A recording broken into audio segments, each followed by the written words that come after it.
Hello, I'm Brian Harris from Harris Auto Repair.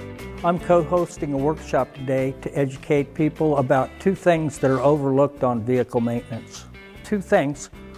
Power steering needs to be flushed every 5 years, 60,000 or 60,000 miles, or when it looks dirty. Your brakes need to be flushed 5 years, 60,000 miles, or when it was tested and it finds out there's too much moisture in it. Brake flush has to be done on your car because brake fluid is a water-soluble fluid. It collects moisture. Well, you collect moisture inside your brake lines, and your steel brake lines, we all know what happens with water and steel.